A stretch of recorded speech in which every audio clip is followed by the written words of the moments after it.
PPT가 뜨면 그 말씀 함께 보겠습니다. 함께 한 목소리로 같이 보겠습니다. 시작. 내 백성에게 거룩한 것과 속된 것의 구별을 가르치며 부정한 것과 정한 것을 분별하게 할 것이며. 오늘은 에스겔 44장의 말씀을 갖고 영적 자유함, 잘된 분별의 기준, 영적 자유함, 잘된 분별의 기준, 이런 제목으로 함께 하나님 말씀을 나누도록 하겠습니다. PPT를 같이 보고 우리가 계속 좀 이야기를 나눴으면 하는데요. PPT가 나올까요? 감사합니다. 지난 시간에 우리의 갈망에 대한 부분을 계속 깊게 나누고 있는데 분별의 과정에서 갈망을 무시해서는 안 된다는 말씀을 계속 드리고 있습니다. 그래서 나의 갈망이 내면의 깊은 갈망, 그래서 나에게 즐거움을 주는 그런 갈망과 세상의 깊고 깊은 배고픔, 그 필요가 서로 만나는 지점이 바로 나를 부르는 곳입니다. 물론 어떤 장소일 수도 있고 어떤 사역일 수도 있고 어떤 일일 수도 있는 것이죠. 그래서 나의 깊은 갈망과 세상의 깊은 필요가 만나는 그 지점이 바로 우리가 나를 부르는 하나님의 부르심으로 분별할 수 있다는 이야기를 지난 시간에 나누었습니다. 그런 이야기를 하면서 개인사 관련된 부분도 나누었는데요.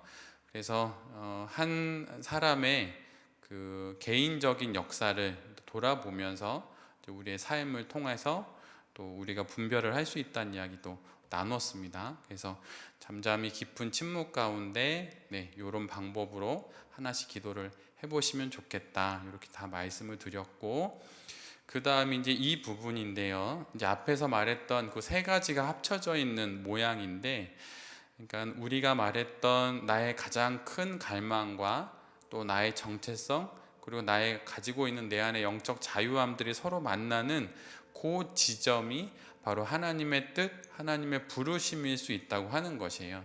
그래서 어느 한순간 내 안에 갑자기 일어났던 어떤 생각들이나 어떤 기도 가운데 무엇을 봤다라고 하는 것으로 분별하는 것이 아니라 이렇게 X, Y, Z 이 모양대로 나의 갈망과 또 나의 정체성, 내가 가지고 있는 나의 정체성과 내가 이 안에서 누리는 어떤 영적인 자유함, 이 세 가지가 마치 어떤 동그란 의자를 밑에서 받치고 있는 세 개의 다리라고 한다면 그곳이 이렇게 받치고 있으면서 우리가 분별을 할 수 있게 되는 것입니다.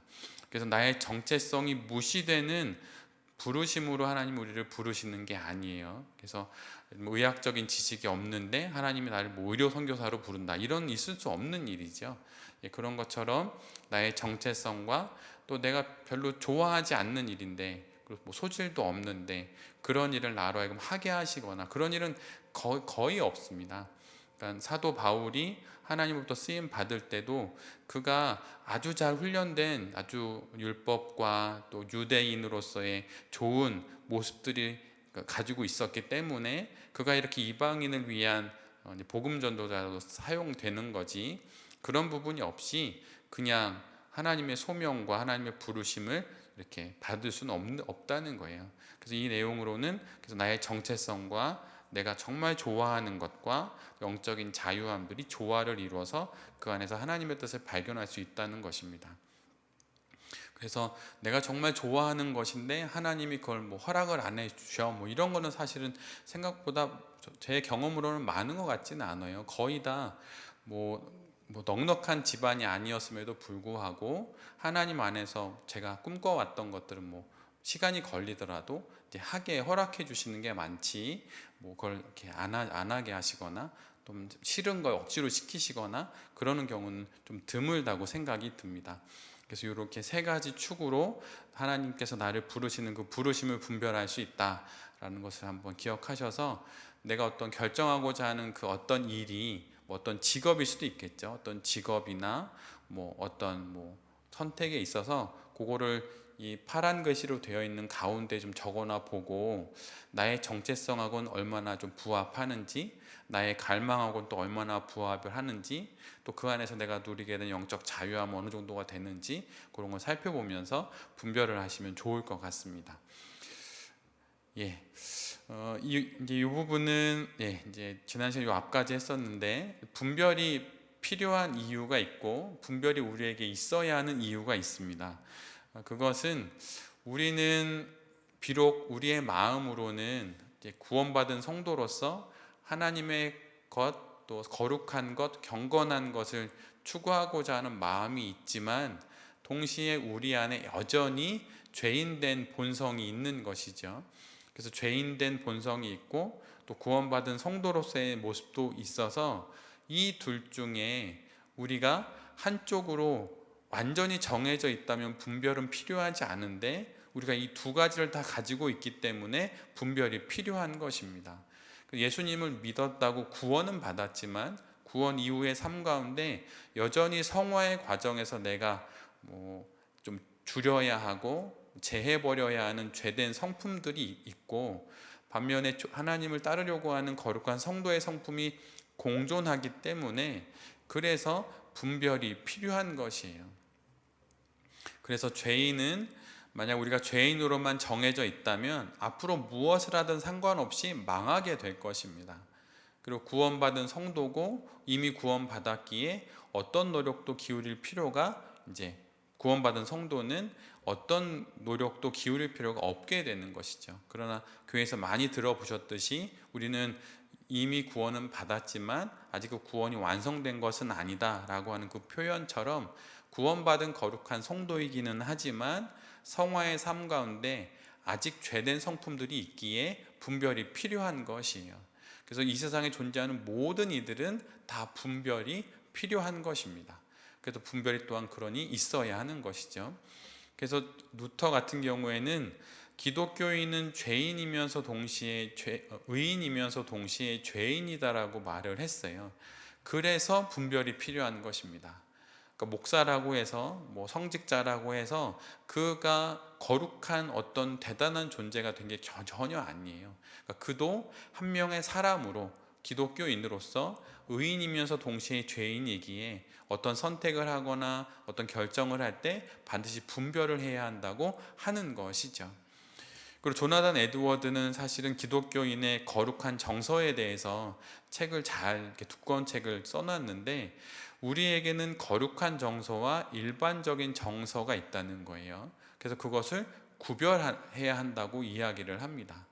그래서 거룩한 정서인지, 지금 내가 가지고 있는 이 기쁨이 어떤 중립적인 정서라고 한다면 그런 어떤 기쁨이 거룩한 정서에 가까운지 아니면 다른 걸로 인해서 즐거워하는 그런 건지 구별을 해야 한다는 거예요. 그래서 분별이 필요한 것입니다.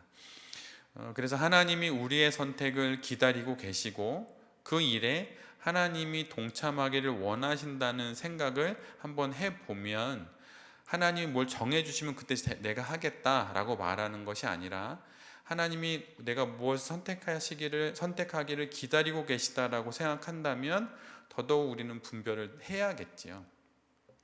그래서 내가 분별의 선택을 하고 그 선택을 통해서 하나님의 뜻이 이루어지도록 하나님의 참여와 하나님의 인도를 구할 수 있는 것이죠. 그래서 우리의 선택이 하나님의 뜻을 반하는 것이 아니라 우리의 아무런 선택도 하지 않음이 하나님의 뜻을 반하는 것이 될 수 있다라고 하는 이 문장을 잘 기억하셨으면 좋겠어요. 우리의 어떤 선택이 하나님의 뜻을 반하는 것이 아니라, 물론 그럴 때도 있겠지만 오히려 우리가 아무런 선택을 하지 않음이 하나님의 뜻을 반하는 것이 될 수도 있다는 거예요. 그러니까 해줄 때까지 기다린다거나 그런 거죠. 하나님 오히려 우리가 무엇인가 좀 해주기를 원하시는데 끊임없이 우리는 하나님으로부터 계속 어린아이처럼 정해주시기를 바라는 것이죠. 근데 하나님은 우리를 그런 어떤 주인으로서 종에게 명령 내리는 그런 모습으로만 우리가 하나님을 보는 걸 원하지 않으십니다. 때로 우리의 계획을 하나님께 이야기를 하고, 하나님 제가 이번에 2024년에 이렇게 한번 해보려고 하는데 어떨까요? 근데 그게 겁이 나니까 뒤로 물러나서 하나님께서 선택해 주실 때까지 기다리는 경향이 많은 거죠. 그래서 오히려 아무런 선택도 하지 않음이 하나님의 뜻을 반하는 것이 될 수 있다라는 것을 기억하십시오. 그래서 선택도 하나님의 뜻을 반할 수 있지만 아무런 선택도 하지 않음도 하나님의 뜻을 반할 수 있다는 것을 아셔서 분별함으로 선택을 하는 것들이 점점 많아져야 한다는 거예요. 그래서 우리는 하나님의 도움과 인내를 또 의지하여서 유한한 삶의 테두리 안에서 우리의 신앙 항로를 개척할 책임이 있습니다. 우리는 분명 유한하지요. 우리는 한계도 명확하고, 근데 그 안에서 우리의 인생 항로를 개척할 책임이 우리에게 있다는 거예요. 그래서 하나님이 인생을 주었으면, 선물처럼 주셨으면 그걸로 근근히 예를 들면 지옥만 안 가고 그냥 이렇게 살아가는 인생이 아니라 무엇인가 구체적으로 이 땅 가운데 뭔가 실현해 보는 그 일을 하나님께서 원하시고 또 그렇게 개척할 책임이 우리에게 있다고 하는 것입니다. 그리고 이렇게 인생의 항로를 개척할 책임은 사실은 신앙 성숙에 있어서 필수 요소예요. 그래서 신앙의 현장이 있고 내가 책임질 장소가 있을 때 신앙은 성숙하지, 그렇지 않으면 성숙이 잘 안 됩니다. 예를 들면 결혼한 부부가 자녀를 낳게 되면 그 낳은 자녀에 대한 책임감을 갖게 되면서 부모는 성숙을 하게 되거든요. 물론 어떤 다른 공동체를 책임지는 그런 역할로 성숙할 수도 있죠. 그러니까 중요한 건 내가 책임을 지는 일들이 많아지면 성숙하게 된다는 거예요. 그래서 신앙 성숙의 필수 요소가 나의 유한한 범위 안에서 하나님을 의지하면서 인생의 어떤 결정들을 스스로 하나님 앞에 기도하며 내리고 그것에 대해서 책임을 지면 신앙은 성숙한다는 것입니다. 그래서 이것이 우리의 신앙 성숙의 중요한 부분이에요. 그러니까 책임감 있게 선택을 하는 것이죠. 그리고 개척할 책임은, 인생 항로를 스스로 개척할 책임은 또한 양도할 수 없는 책임이기도 합니다. 그러니까 누가 대신해 주지 않는 거예요. 아무리 부모지만 자녀에게 많은 것들을 해주고 싶지만 결국에는 자녀 스스로 그것을 해야 하는 것이죠. 그러니까 인생도 결정도 어떤 일에 대한 책임과 그거에 대한 대가 지불도 본인이 하는 겁니다.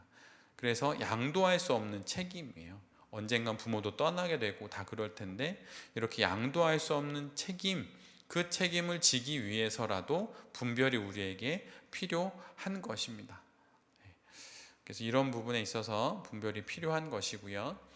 또 다른 측면에 있어서는 분별을 통해서 무엇인가를 선택하는 것은 하나님이 우리에게 주신 아주 큰 선물입니다. 그러니까 선택의 자유와 결정의 기회를 주신 분이 바로 하나님이시라고 하는 거예요. 그러니까 아담과 하와가 에덴 동산에서 선택할 수 있고 결정할 수 있는 그 기회를 부여받았거든요. 그게 자유인데 그것을 하나님께서 우리에게 주신 거예요. 근데 우리는 그걸 다시 하나님께 돌려드리면서 정해주면 그 일을 하겠다라고 말을 하죠. 근데 그게 아니라는 겁니다. 그게 아니고 선택과 결정을 하나님께서 주셨으니 스스로 하나님을 의지하면서 스스로 결정하고 선택해야 한다는 거예요. 그래서 사람은 이런 선택으로 미래를 창조하게 됩니다. 내가 오늘 이걸 선택함으로 그 선택 다음에 이어지는 내일은 다른 모양이 되지요. 그런 형식으로 미래는 창조되는 거예요. 그러니까 선택을 통해 미래는 창조되는 것이지 가만히 있고 선택을 누구에게 양도하는 것으로 미래가 창조되는 것이 아니라는 거예요. 여러분 한번 주변에 보십시오. 자신의 선택을 아주 유년 시절부터 다른 사람한테 많이 양도한 사람은 편할까요? 어떨까요? 나중에는 그거를 나의 모든 선택을 양도받아서 행사한 그 사람이 없으면 선택을 못해서 매우 불안합니다. 좋지 않은 거예요. 그게 바로 가스라이팅인 거죠. 그래서 인간은 스스로 자신이 선택하고 선택한 책임을 지는 것을 통해서 미래를 창조하게 되는 거예요. 근데 바로 이 부분이 우리가 하나님과 함께 이 세상을 새롭게 하는 공동 창조자로서의 그 역할을 감당하는 방식입니다. 그래서 어떤 선택을 함으로 더욱더 이 세상을 하나님 나라답게 만들 수도 있고, 또 어떤 선택을 함으로 이 세상이 하나님으로부터 멀어지게 하는 선택을 할 수도 있는 거죠. 그런 식으로 세상을 창조한다는 거예요. 그래서 우리에게 바로 그런 선택의 자유와 결정의 기회를 하나님 우리에게 주셔서 같이 에덴 동산의 아담과 하와처럼 하나님이 공동 창조자로 그를 부르셨듯이 우리를 그렇게 공동 창조자로 부르셨다는 거예요. 여러분 한번 되돌아보십시오. 여러분이 하신 인생에서의 어떤 선택을 통해, 결정을 통해 이 땅에 없던, 그러나 하나님이 있기를 원하셨던 어떤 일이 새롭게 만들어졌다면 바로 그 순간이 하나님과 공동 창조자로서의 역할을 감당한 것이에요. 잘 분별했고 잘 선택해서 그 일을 감당한 거죠. 책임감 있게. 근데 이것이 모든 그리스도인들이 그들의 인생에서 우리가 해야 하는 일들입니다. 그래서 자기 결정권이라고 말한다면 그게 있어야 하는 거예요. 반드시. 그래서 거룩한 삶에 참여하는 것은 선택과 결정을 통해서 이루어지는 것입니다. 이걸 선택하고 이걸 결정함으로 더 거룩해지는 그 방향으로 우리가 삶이 나아가는 것이죠. 또한 반면에 선택은 우리에게 매우 큰 부담감입니다. 왜냐하면 그 선택의 결과를 내가 책임져야 하고 그 결과를 먹고 살아야 하기 때문이죠. 그런데 그래도 부담감이 있더라도 선택을 하는 게 훨씬 좋아요. 10번 중에 8번은 실패하고 2번을 성공했다 하더라도 스스로 선택하는 그 부담감을 짊어지고라도 반드시 선택하는 것이 훨씬 중요합니다. 그래서 부담감은 우리는 너무 힘들게 하는 부정적인 감정이라기보다는 책임감의 다른 표현이라고 할 수 있어요. 그래서 자녀들에게나 아니면 개인 본인에게도 부담감이 없는 인생을 원한다, 이런 말은 책임감 없이 살고 싶다, 이런 말하고 비슷할 수 있어요. 그러니까 자녀들이 갖는 어떤 부담감은 그 일이 잘못됐을 때 내가 져야 되는 책임감과 동일한 표현일 수 있거든요.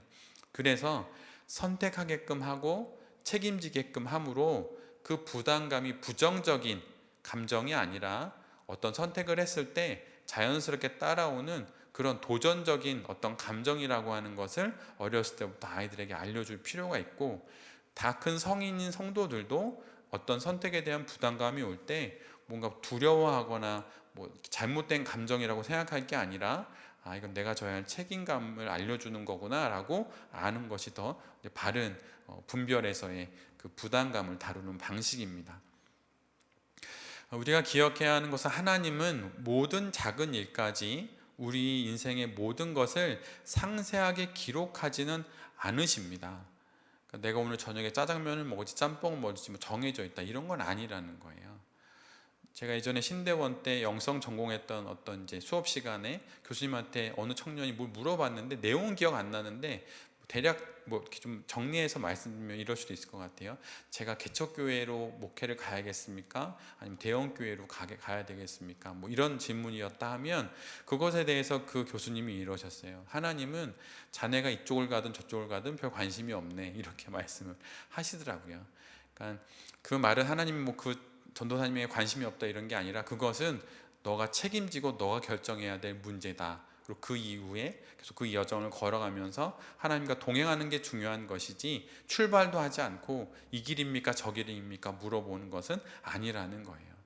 그래서 하나님이 내가 무엇을 할지 다 정해놓고 있다, 그런 것은 우리에게 주신 선택의 자유와 결정의 기회를 주신 하나님의 그 깊은 뜻을 우리가 오도하는 것입니다. 그래서 상세하게 기록하지 않았다라고 하는 걸 기억하셨으면 좋겠고, 두 번째는 하나님은 우리 인생의 구체적인 부분들을 우리가 꽤 자유롭게 결정하도록 허락하십니다. 아담과 하와가 선악과를 따먹을 수 있는 그런 자유까지 허락해 주셨지요. 그래서 우리가 이걸 하든 저걸 하든 매우 자유롭게 결정하도록 우리를 허용해 주셨어요. 근데 물론 그 결정 중에 좋은 결정이 있고 나쁜 결정이 있지요. 근데 그 결정을 할 수 있는, 자유롭게 선택할 수 있는 결정은 우리 모두에게 주셨다는 거예요. 그래서 무슨 일을 했는데 뭐 잘 안 됐다, 그럼 하나님이 막으셨다 뭐 이러는데, 실제로 잘 한번 보면 준비가 덜 됐거나 나에게 맞지 않는 것들을 너무 욕심내서 가지려고 했거나 그런 경우가 많지, 하나님이 막으셨다? 생각보다 많지 않은 것 같아요. 저의 경험에, 저도 물론 있습니다. 정말 갖고 싶거나 뭐 원했던 것을 못 가졌을 때가 있죠. 근데 세월이 지나서 근데 나중에야 알게 되더라고요. 그게 나에게 유익하지 않고 지금 이것이 내가 가장 좋다는 걸 나중에는 알게 되는데, 실제로 뭐 하나님이 막으셨다 뭐 이런 것들은 사실은 내가 잘 준비가 안 됐을 경우에, 그런 경우가 더 많지 않을까, 저는 그렇게 생각을 합니다. 그래서 하나님은 아주 그 너그러운 아버지이고 부드러운 어머니이신 것 같아요. 그러니까 뭐 해도 탕자의 아버지처럼 뭐 해보고 싶으면 해라, 대신 그 결과는 너가 책임지는 거다, 뭐 그걸 일깨우시면서 우리를 그럼 자유롭게 선택하게 하는 것이죠. 그러니까 뭐 그래서 그런 부분이 있습니다. 그래서 여러분 너무 하나님의 뜻이 뭐지 막 반드시 알아야 그 다음 걸 할 수 있어, 이거는 하나님께 너무 많은 부담감을 지우고 너무 어리광 부리는 것처럼 느껴질 수도 있어요. 하나님께는 이제 좀 성인이 됐으면 알아서 하고 좀 큰 거를 낳고 좀 상담도 하고 얘기 나눴으면 좋겠는데, 아버지 직장 출근하면서 아버지 오늘 제가 갈까요 말까요 막 이런 거죠. 그런 부분이 사실은 자유롭게 많은 것을 결정하도록 우리에게 많은 것을 허용해 주신 하나님의 본뜻을 우리가 잘못 이해하는 것일 수 있다는 것을 좀 아셨으면 좋겠습니다. 그래서 이런 부분이 분별이 우리에게 필요한 이유예요. 그래서 이런 부분을 생각해서 분별을 좀 정리해 보면, 분별이라고 하는 것은 어떤 고정된 하나님의 뜻, 그것을 찾는 것이 아니라 하나님의 개방적이고 관계적이고 비예정론적인, 정해지지 않은 그 하나님의 부르심을 찾는 것이라는 표현이 더 적절할 수 있어요. 그러니까 하나님의 고정된 어느 하나 뜻, 이게 책에 나와 있는 표현을 그대로 가져온 건데, 영어 표현은요, 하나님의 고정된 어느 하나의 뜻, 그게 딱 하나 있고 나머지는 다 오답이다, 이게 아니고, 그래서 그 정답을 찾는 게 아니고, 하나님과 함께 지내면서 하나님, 제가 요 왼쪽 귀가 오른쪽 귀 중에 어느 길로 가볼까요? 이렇게 얘기했는데 하나님이 뭐 그래 뭐 이렇게 얘기하다가 왼쪽 길이 더 마음에 주시는 것 같으면 그쪽으로 이렇게 열린 마음으로 그쪽을 선택해 볼 수도 있는 거죠.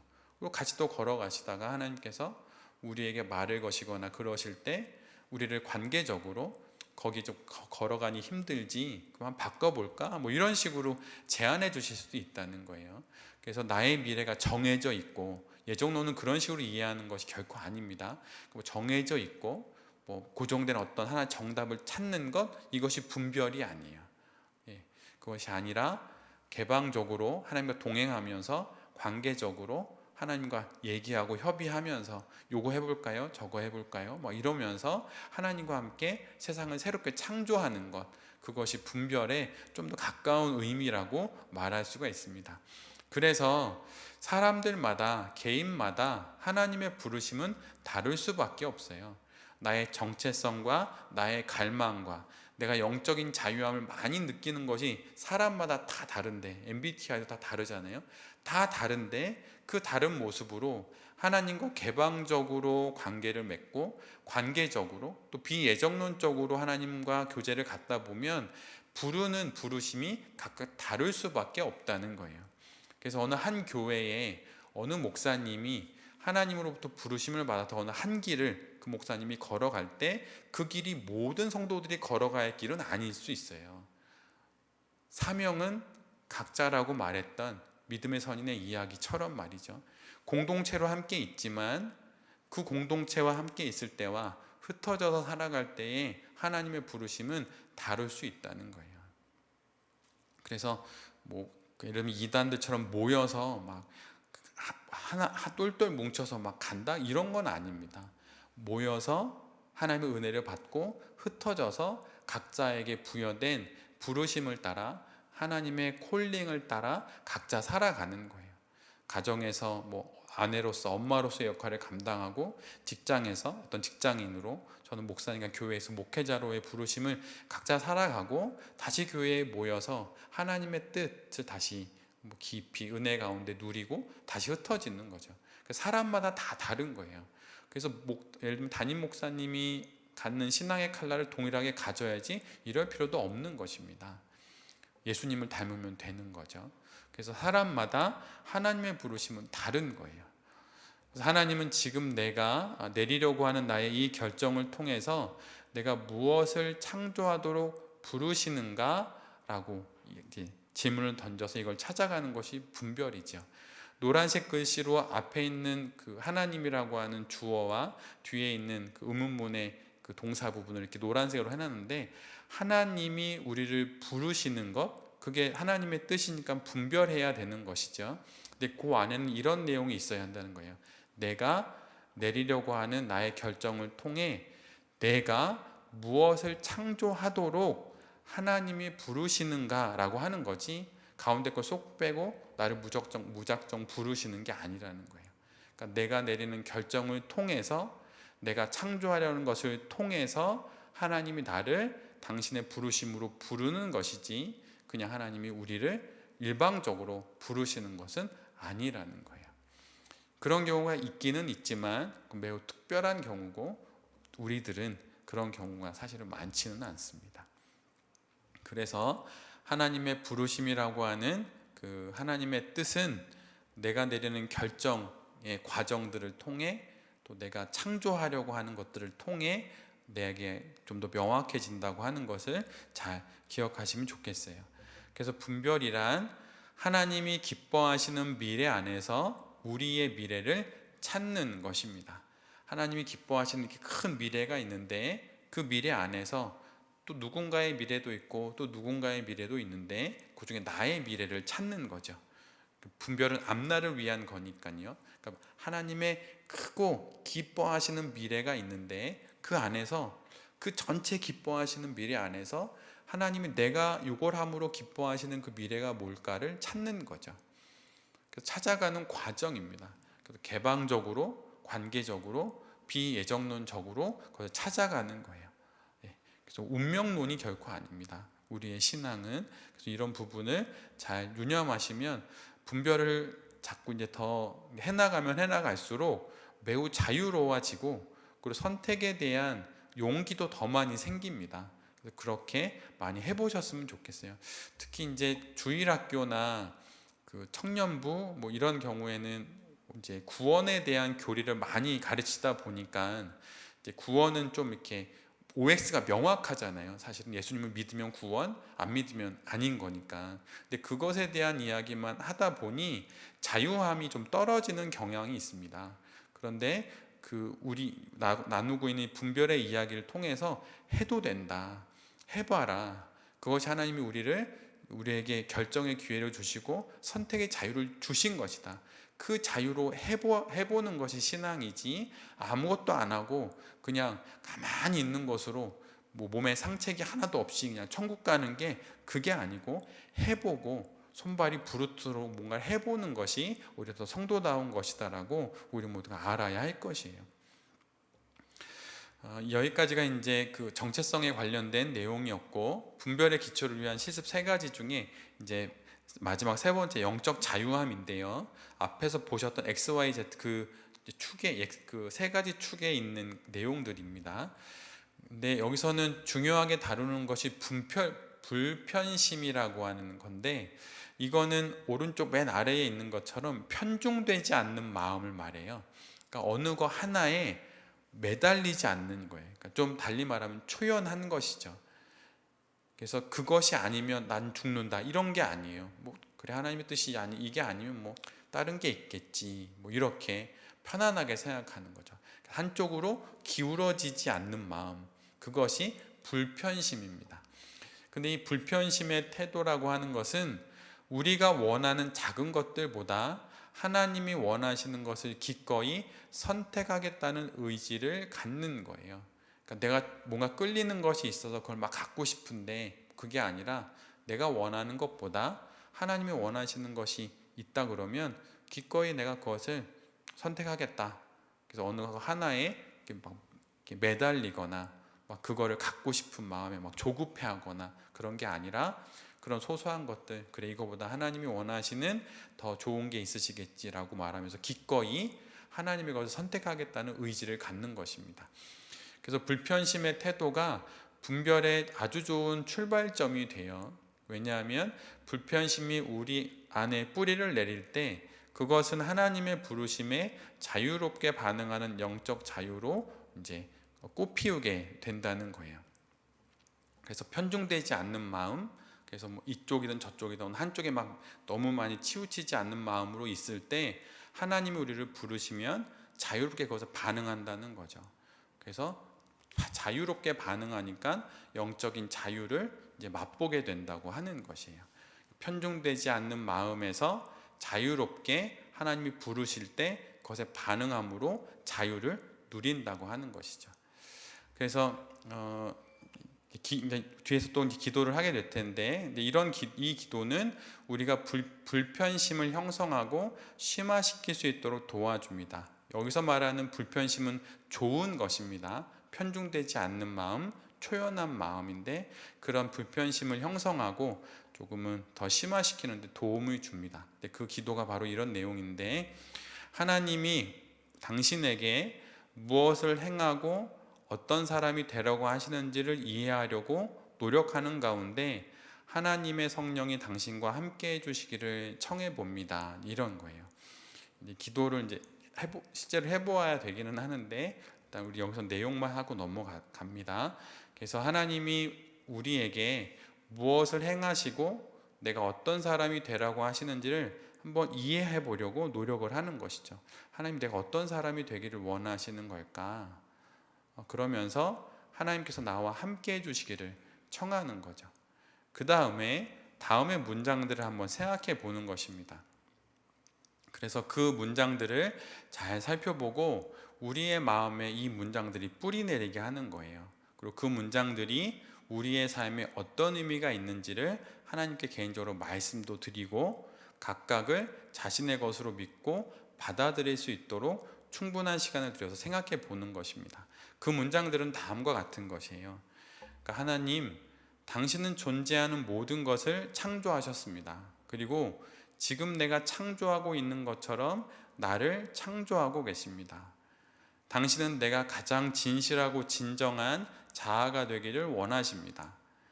창조주 하나님, 당신은 내 안에 가장 깊고 진정한 갈망을 주셨습니다. 내가 내 마음의 이 부르심들을 생각하고 이해할 때 하나님, 당신이 무엇을 원하시는지 알 수 있습니다.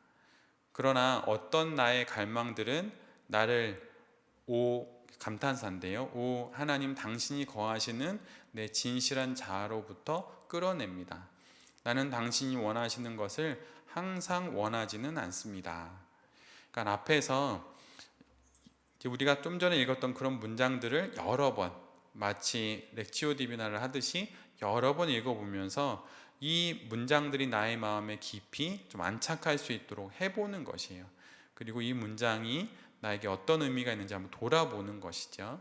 그리고 이 모든 것들을 내가 받아들일 수 있도록 이렇게 이제 해보는 겁니다. 그래서 이런 질문을 던지는 것을 통하여서 이제 불편심, 편중되지 않는 마음들을 갖게 되고, 그러면서 분별할 때 좀 잘 할 수 있는 거죠. 예를 들면 A하고 B 중에 나의 마음이 막 A에 너무 치중되어 있는데 이미 그 안에서 A하고 B 중에 뭐 잘 분별하길 원합니다. 그러면 분별하기가 어렵겠죠. 근데 A가 되든 B가 되든 그것에 대해서는 초연해서 어느 것에도 편중되지 않는 그런 초연한 마음으로 A하고 B를 쳐다본다면 그러면 그것들을 잘 분별할 수 있게 되겠죠. 그 모양대로 또 어떤 일이 벌어질지 예상도 해보면서 분별할 수 있게 되는 거죠. 그래서 그런 불편심의 마음을 가지면서 거기서부터 발현되는 영적 자유함으로 분별을 한다는 거예요. 그래서 이렇게 한번 읽어보시고 한번 시간이 되시면 한번 시간 내셔서 이런 내용들을 잘 여러 번 읽어보셔서 한번 잘 영적 자유함을 가져보는 한번 경험들을 한번 해보시면 좋을 것 같습니다. 그 다음에 세 번째로는 자신의 말을 사용해서 하나님이 원하시는 것에 대한 갈망이 당신 안에 깊어지게 해달라고 하나님께 청하는 기도를 합니다. 이게 다 기도 실습인데 이렇게 이제 해보시는 거예요. 그리고 이 기도와 함께 분별의 다음 단계를 보여주는 뒤에 모든 기도 수련을 통해서 하나님이 원하시는 것을 갈망하는 선물, 은사를 최선을 다해 구하는 것입니다. 하나님이 원하시는 것을 내가 갈망하는 그런 마음과 은사를 이제 가질 수 있게 해달라고 기도하는 것이죠. 그리고 하나님이 원하시는 것이 분명해지면 그것을 이제 선택하는 겁니다. 이게 지금 우리가 이렇게 막 제가 기도 가운데 이루어지는 일들을 단계별로 나눠서 설명하다 보니까 좀 이렇게 잘 이렇게 쭉 매끄럽지가 않을 수도 있는데, 기도를 요 책을 예를 들면 요 책을 펴놓고 옆에 걸 보면서 이렇게 쭉 해나가면 매끄럽게 좀 기도가 될 수 있을 것 같아요. 그거 한번 해보시면 좋을 것 같고요.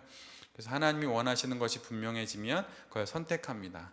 그리고 이 기도를 통해 생겨난 모든 새로운 명료함과 또 자유함에 대해서 하나님께 감사를 드립니다. 이렇게 이제 기도를 하는 거죠. 그래서 어떤 선택을 통해서 상황이 명료해지면 더 자유로워지고 사태가 분별이 되니까요. 마음도 명료해지고 더 기쁘고 또 자유함도 더 많이 느끼고 이렇게 되는 것이죠. 자유함으로 분별을 하기도 하지만 분별이 되기 때문에 자유해지는 게 또 있거든요. 그래서 이렇게 왼발 오른발 왼발 오른발 이런 식으로 분별과 자유가 함께 이제 나아가게 되는 것입니다. 예, 오늘은 여기까지 하고 다음에 이제 불편심에 대한 뒷부분을 좀 맞아 나누었으면 좋겠는데요.